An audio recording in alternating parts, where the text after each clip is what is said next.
ओम स्वस्तिअस्तु, नमस्कार, सत श्री अकाल, अस्सलाम वालेकुम, नमो बुधाय।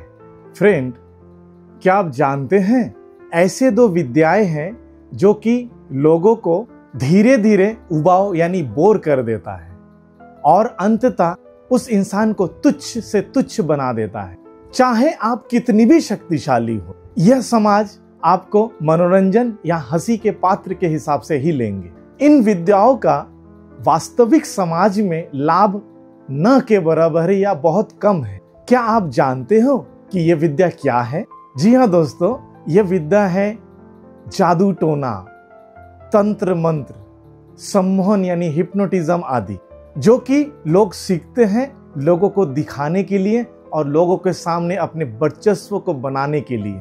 परंतु क्या आप जानते हैं इस दुनिया में ऐसी विद्याएं भी है जिन्हें आप जितना भी सीखते जाते हो वह विद्या उतनी कठिन लगने लगती है और उसमें जितना आप असफल होते हो उतनी ही ज्यादा आपकी जिज्ञासा उसके प्रति बढ़ती जाती है। यह विद्या देखने में सुनने में बहुत आसान है और सरल है, परंतु इसे वास्तविकता में उतारना बहुत कठिन है। फिर भी सदियों से साधक इसे सीखते हैं, खोजते हैं और गहराई से समझने के लिए लगातार प्रयास करते रहते हैं, क्योंकि इस विद्या का कोई रूप नहीं है और कोई नाम नहीं है। आज के इस आधुनिक समाज में वास्तव में इसी विद्या का सबसे ज्यादा जरूरत है, क्योंकि यह विद्या, यह ज्ञान कल्याणकारी है, ज्ञानवर्धक है, बहुउपकारी और लोकहितकारक है।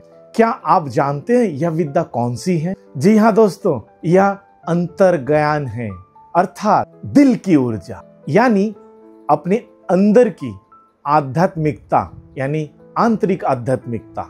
इसका कोई आकार नहीं है, इसका कोई सूत्र नहीं है, इसका कोई अंत नहीं है, परंतु युगों युगों से ईश्वर द्वारा चुने गए विशेष साधक इसे खोजते हैं और अपनाते हैं अपने जीवन में। यह ज्ञान कठिन है परंतु उबाऊ या बोर करने वाली नहीं है, क्योंकि यह जिज्ञासा और आत्म खोज की अनंत यात्रा है। कई लोग कई प्रकार के बातें करते हैं अपने अपने समझ और अपने अपने ज्ञान और शिक्षा के अनुसार। जहां तक मेरा अनुभव है, ऐसे लोग मुझे जीवन में मिले जो अपने ही अहंकार में मुझे, क्योंकि मैं बंगाली हूँ, कहा बंगाली और उसके बाद एक बड़ा सा गंदा गाली दिया, तुझे मैं जहां देखूंगा वहां तुझे चीर डालूंगा, फाड़ डालूंगा। परंतु अब वो लोग कहाँ है, कहाँ गए, क्या कर रहे हैं, कुछ भी नहीं पता। ऐसे इंसान मेरे जीवन में भी मिले जो छल से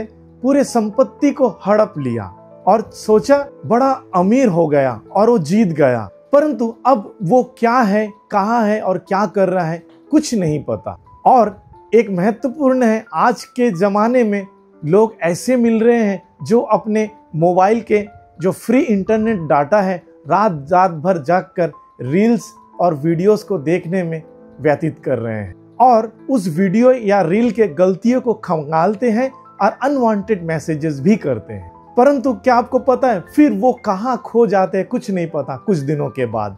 क्या आपको लगता है ऐसे लोग ईश्वर द्वारा चुने जाते हैं या इनके कहने से किसी को कुछ होता है?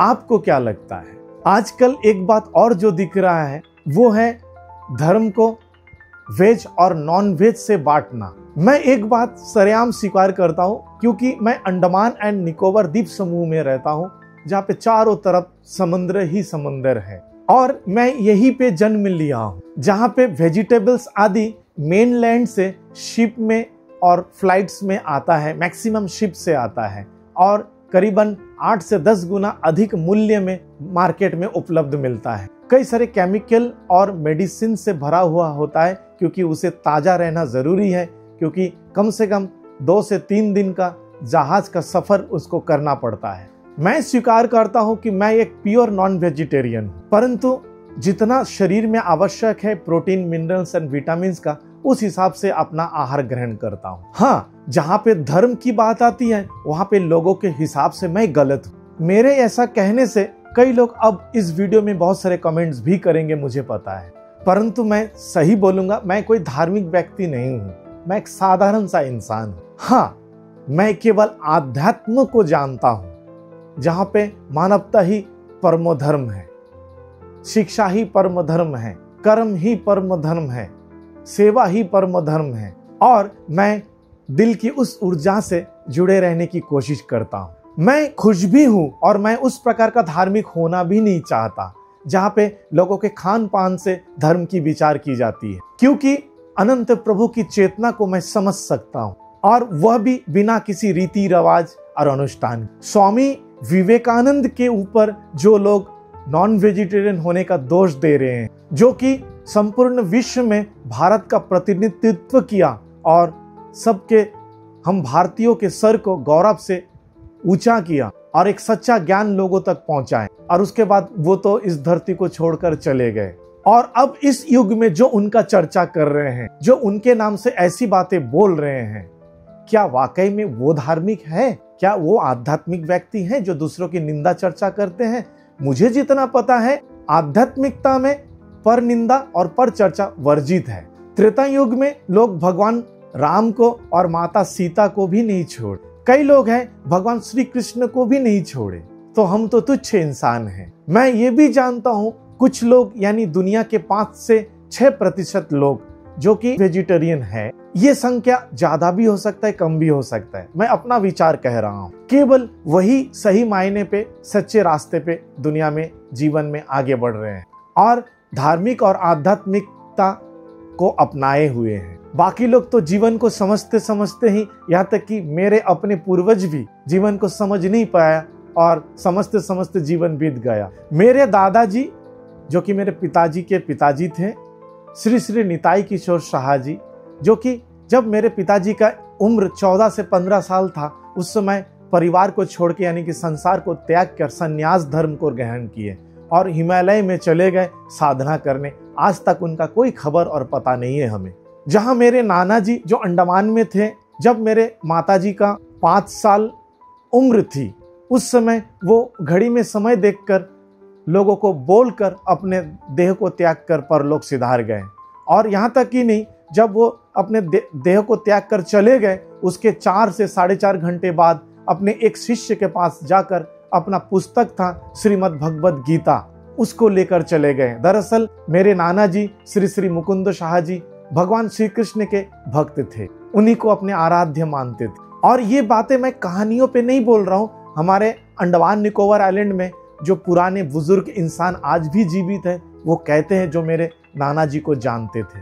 परंतु मेरा मानना यह है कि मेरे नाना या मेरे दादा या यानी मेरे पूर्वज कभी भी धार्मिक नहीं थे और मैं भी धार्मिक नहीं हूँ, क्योंकि मैं प्योर नॉन वेजिटेरियन हूँ। हाँ, मैं सत्य की खोज जरूर कर रहा हूँ और उसी के माध्यम से मैं संजय शाह से लेकर कीरामा सांग्यांग सिरा तक का सफर तय किया हूँ। और आपको बताना चाहूंगा, देश विदेशों में मेरे पेड स्टूडेंट और फ्री स्टूडेंट्स को मिलाकर लगभग 75,000 से ज्यादा शिष्य मेरे हैं। चाहे वो माने या ना माने, डायरेक्ट या इनडायरेक्ट, मैं हमेशा प्रयास करता हूँ उनका मार्गदर्शन करने का और सही रास्ता दिखाने का। आध्यात्म पथ एक ऐसा पथ है जहाँ पे गुरु आपको सफलता नहीं दिला सकता, सफलता के लिए आपको ही प्रयास करने पड़ेंगे। गुरु एक माध्यम है और एक मार्गदर्शक है और आपको गाइड कर सकते हैं किस रास्ते में चलना सही है और किस रास्ते में चलना गलत है। जैसे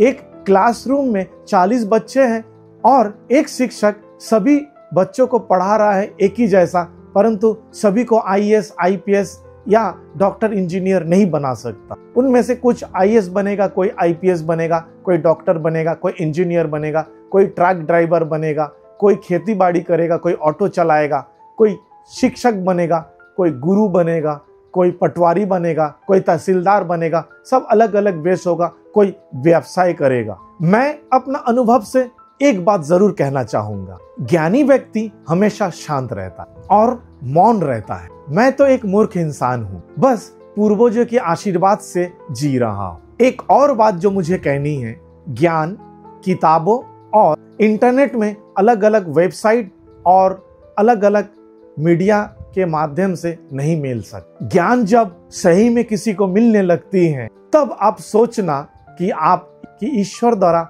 आप एक विशेष व्यक्ति चुने गए हैं और आप एक भाग्यशाली व्यक्ति हैं जिसे ईश्वर ने और प्रकृति ने चुना है। और उस समय आप दिल की ऊर्जा से धीरे धीरे जुड़ने में सक्षम हो पा रहे हो। अब आपको किसी की भी आवश्यकता बिल्कुल नहीं है।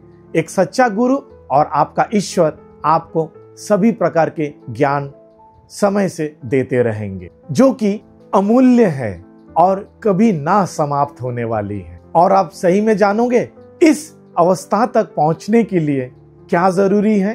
क्या आप जानना चाहते हैं? वह है चुप रहना, मौन, मन को हल्का रखना और जो भी परिस्थितियां आपके जीवन में ईश्वर दे रहे हैं उसे दिल से स्वीकार करना। एक ऐसी परिस्थिति जहां पे साधक किसी भी प्रकार का विरोध ना करता हो, किसी भी प्रकार का शिकायत ना करता हो और केवल समर्पण से जीता है। एक बार जरूर ध्यान रखना, हर व्यक्ति की आध्यात्मिक स्तर भिन्न भिन्न होता है, उनके उद्देश्य भी अलग अलग होती है और उनके जीवन में परीक्षाएं भी अलग अलग होती है और उसे प्राप्त होने वाले ईश्वरीय उपहार भी अलग अलग होती है।